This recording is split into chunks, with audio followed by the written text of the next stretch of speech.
Our nation with this election has a precious, fleeting opportunity to move past the bitterness, cynicism, and divisive battles of the past, a chance to chart a new way forward. On behalf of everyone whose story could only be written in the greatest nation on earth, I accept your nomination to be President of the United States of America. There you have it. It's official. Vice President Kamala Harris has formally accepted the Democratic nomination. In her address at the DNC Thursday night, she touched on some of the biggest issues of the 2024 election: the economy, immigration, abortion, and much more. To break it all down for us, we're joined now by Mychael Schnell, congressional reporter for The Hill. So, Mychael, this is arguably the biggest speech of Harris's career, formally introducing herself or defining herself, some might say, to the American electorate. What are your biggest takeaways from last night?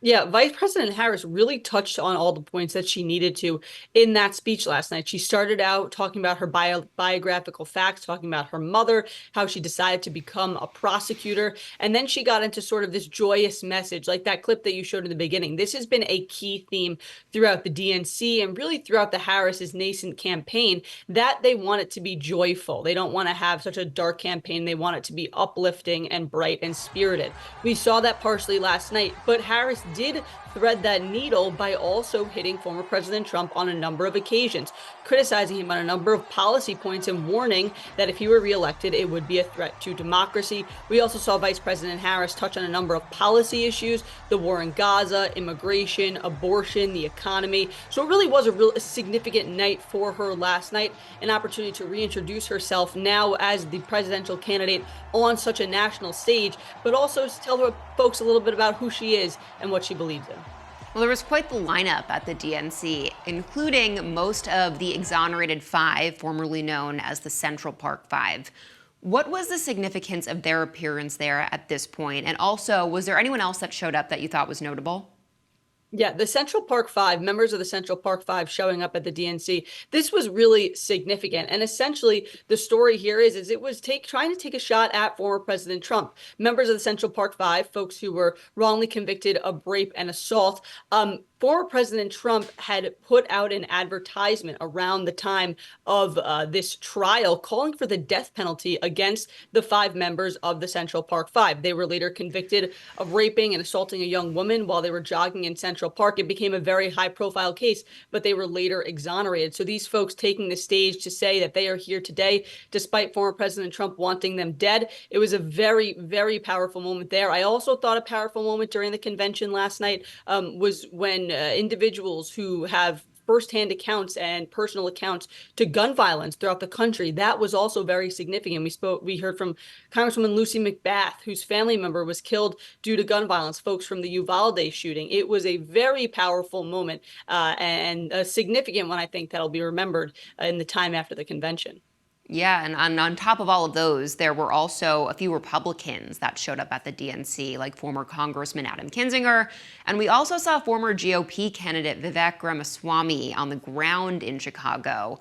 So what did those two have to say, and why were they there? And also, were they there for the same reasons?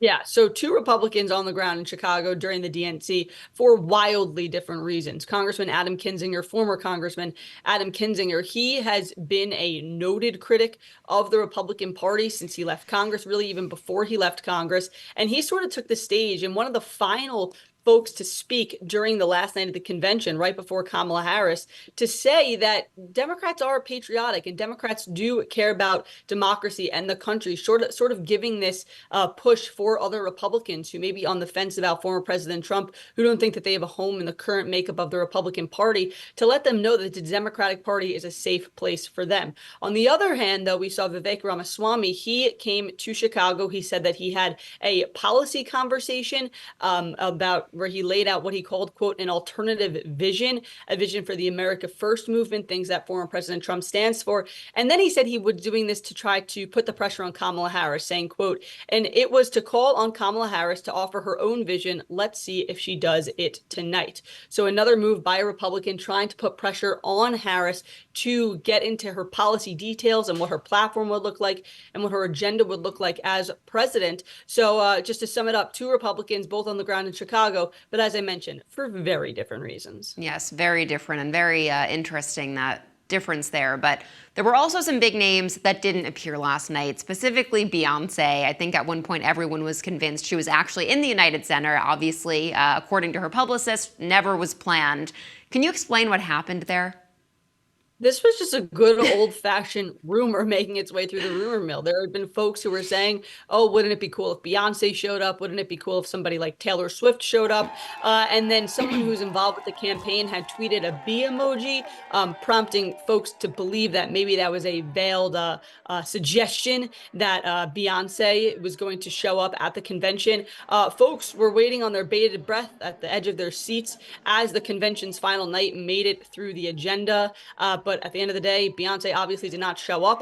Beyonce was one name that was really floated there because the theme song, so you could say, of the Harris campaign has been Beyonce's song called Freedom. So a lot of folks were thinking that she may come out and sing that song. The Harris campaign did receive the approval and the rights to play that song at the convention. But at the end of the day, no Beyonce appearance.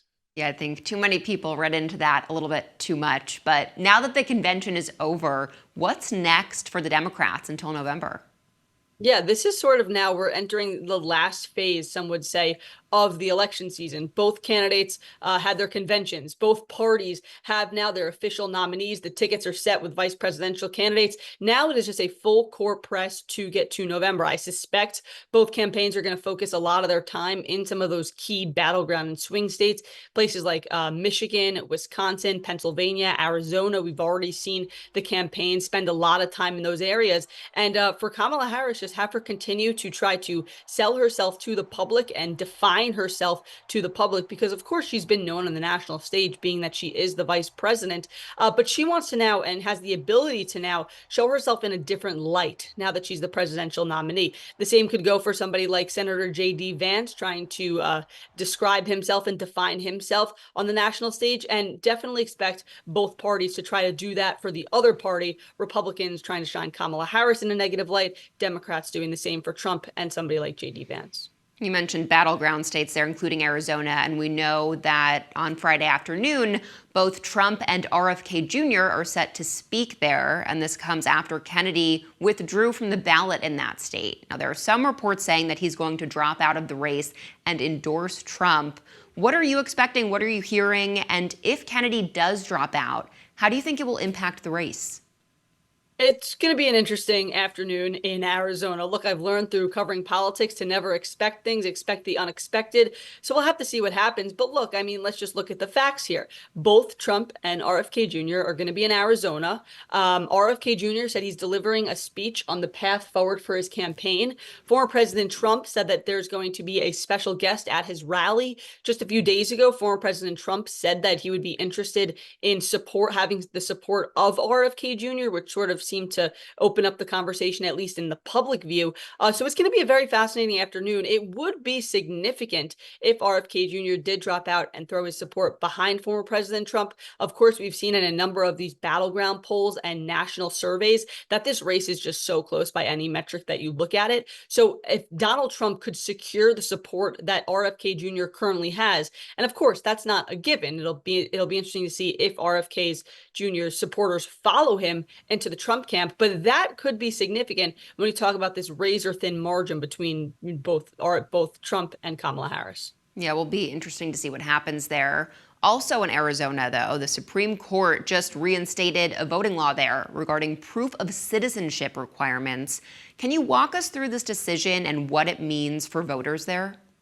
Yeah, this was a really fascinating decision happening in Arizona just recently. Essentially, it partially reinstates proof of citizenship requirements. I'm just going to pull up the specifics right here because it is a bit of a convoluted ruling. In a 5-4 vote, the justices reinstated Arizona's law mandating officials to reject state voter registration forms if the person did not provide proof of citizenship. The 3 liberal justices on the bench, Sonia Sotomayor, Elena Kagan, and Ketanji Brown Jackson, they all dissented, in addition to Justice Amy Coney Barrett. So a really interesting decision coming out of Arizona. We're going to see how it plays out logistically, especially with the 2024 election just around the corner. November is inching closer and closer, but interesting news on the legal front coming out of Arizona. Like you said, time is ticking. And one really big topic of Harris's speech last night was abortion. And we know that nearly 10 states have initiatives on the ballot this November to protect access to abortion.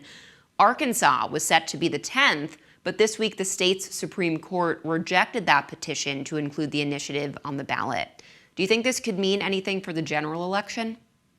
I mean, we'll have to see. Probably not in the grand scheme of things, because as you mentioned, a number of other states have these ballot initiatives on the ballot come November. And look, I spoke to a number of House Democrats about this recently. They said that they're energized by the fact that these ballot initiatives are on the ballot, because they think that some folks who may be disenchanted by the slate of candidates before them, Trump, Harris, that they may be really energized by the idea of casting a vote to protect women's reproductive right and women's right to choose. So that may get them to the ballot box and to the polls. And then once they're there, they're hoping that they'll vote Democrat up and down the ballot. So the Arkansas decision, I don't know how significant it will be for the grand scheme of things, but I could tell you Democrats are really hoping that capitalizing and emphasizing the issue of women's reproductive rights and abortion ahead of November, that will help bring in wins for them, similarly to what happened in 2022. Better than expected performance by Democrats blunted that expected red wave, and it was sort of a celebration in sorts, in a way, for Democrats that cycle. It'll definitely be something to watch. Mychael Schnell, congressional reporter at The Hill, thank you so much. Thank you. Texas Attorney General Ken Paxton has carried out search warrants in one of the state's largest urban counties and biggest Democratic strongholds, where he alleges vote tampering. Paxton's office executed the search warrants in an election fraud probe, saying that the searches follow a 2-year investigation. Paxton's election integrity unit searched offices in Bexar County, the 4th most populous county in the state and home to San Antonio.